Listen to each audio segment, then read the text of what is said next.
Hello everybody, I am here on penguin.gg and today is going to be a Nether guide. So I'm going to be explaining about the pets, the armor, what enchants you want for the Nether. So first of all, in the Nether, we get there by doing /nether-tp or /warp nether. Don't worry, I can type. Alright, so once we're there, we'll be in this room here. Now, if we go forward, I'm going to give myself speed 3.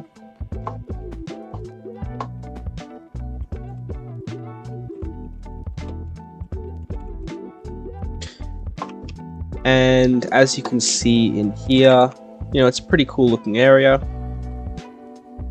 Up here, we have the Colosseum, which is where Nether bosses spawn. Nether bosses are a little bit like D-Boss, and they are spawned with ritual skulls, which you gain by grinding, and I will go over that in a few moments. So next up, the fishing area is around here. So as this person right here is doing, use a fishing rod to catch the Nether junk, like that. And then once you've done that, you can do /N trident to obtain a Nether trident. And after that, when you're tier 2, you'll be able to shoot the cod, salmon at tier 3, pufferfish at tier 4, tropical fish at tier 5. Okay, that's how the fishing works. Next up, a transforming tool is not needed, but it is recommended. So I will quickly go over the crops. So at level 1, you have the Nether Sweet Berries. At level 2, you have Netherwort. At level 3, you have the Blue Roots, the Warped Roots. At level 4, you have the Crimson Roots, and at level 5, you have the Nether Glowberries. Mobs. You start off with pigs at level 1. Zoglins at level 2, zombified piglins at level 3, here's one, piglins at level 4, and piglin brutes at level 5. Note, zoglins and zombified piglins will fight back, the other mobs will not. Next up, since I'm right here, I will say the mining ones. So at tier 1, you can mine this to get nether gold ingots, not gold nuggets. At level 2, you can mine the quartz. At level 3, the gold.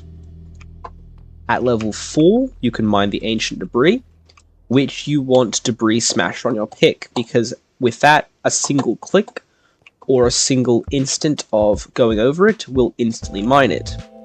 And of course, at level 5, you may mine the netherite blocks to get netherite ingots.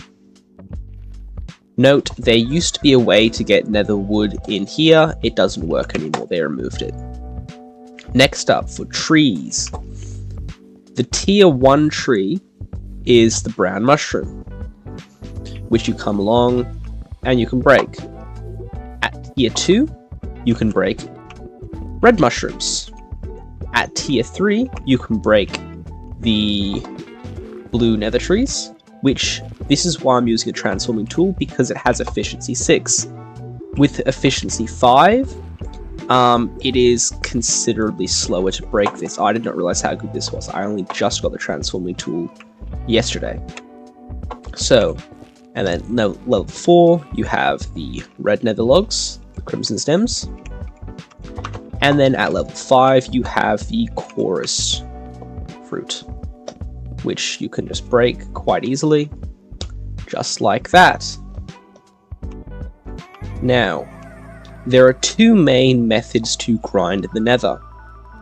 The first is to grind skulls and either fight bosses or sell the skulls, which you can sell for about 10 to 15 million per, depending on current market price. So if you're wanting to just farm for skulls, all you want to do is focus on things you can insta-break.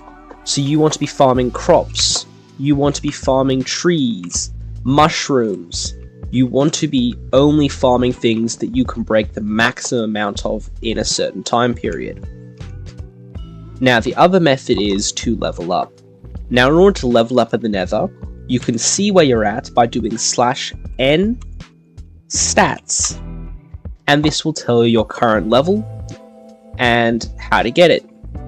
So, you'll start off with this being all at 0.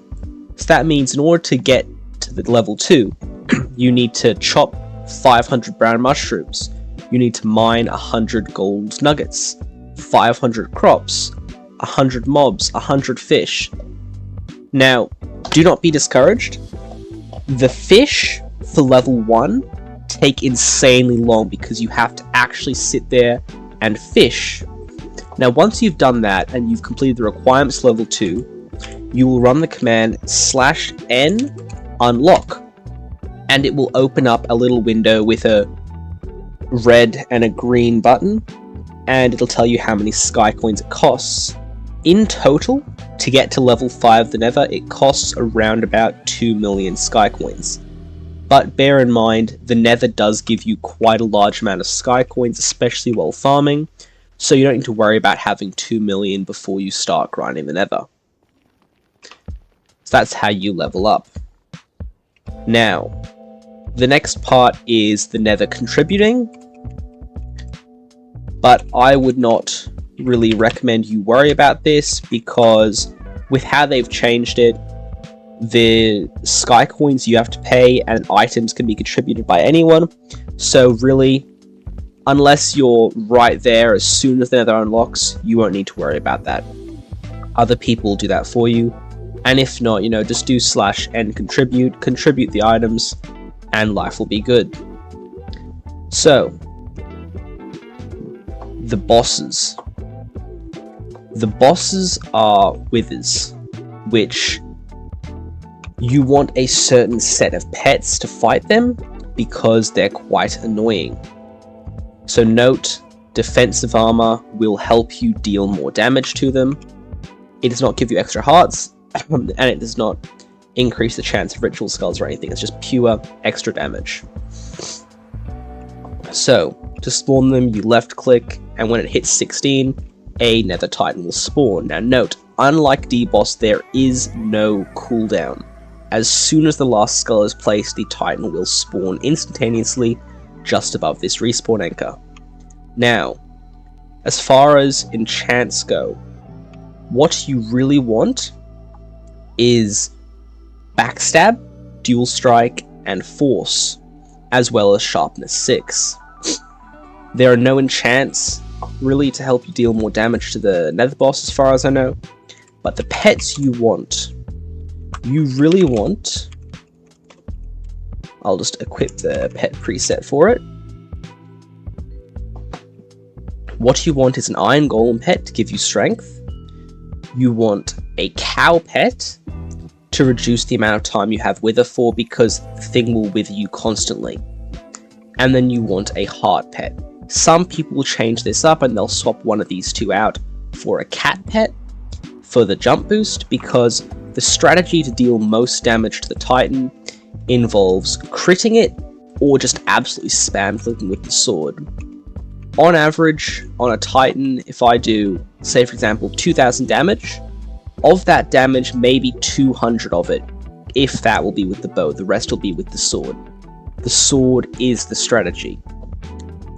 Next up, for /n trade, I will go over this in more detail in my next video, but pretty much you need 14 stacks of crops, 13 stacks of trees, and 3 stacks each of ores, fish, and mobs. So level 1 and 2, they can be interchanged with whole stacks. So for example, you could have 7 stacks of tier 1 crops and 7 stacks of tier 2 crops, and that will still let you trade for the Crying Obsidian. Level 3 to 4 gets you a lodestone, and level 5 gets you the respawn anchor. Now, good selling price, Crying Obsidian is about 50 million, lodestone is about 250 million, and respawn anchor is about 500 million.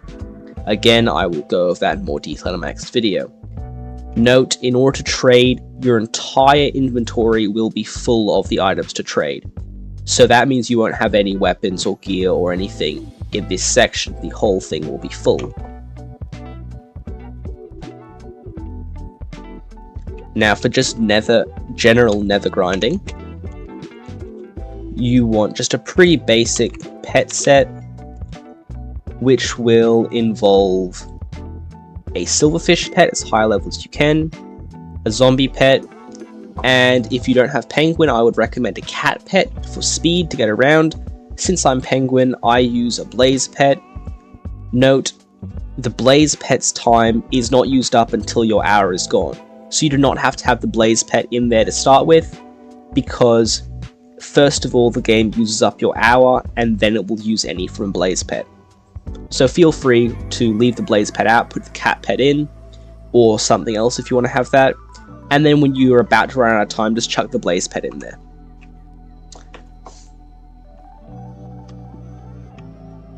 Next up, /n craft.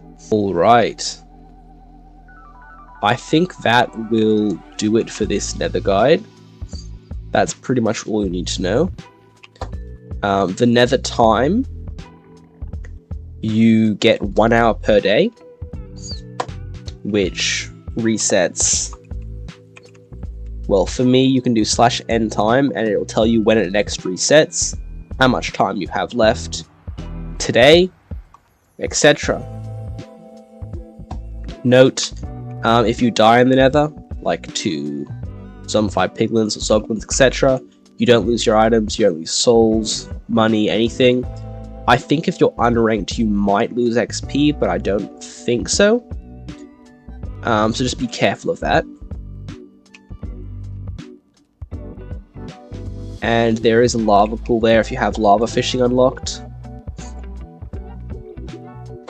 Okay, and that I think will do it for this guide. If you have any questions, anything I've missed and didn't clarify, ask me in the comments and I'll get back to you. Alright, and that's the end of the video. Have a great one, please like and subscribe if this helped you out. Have a good one.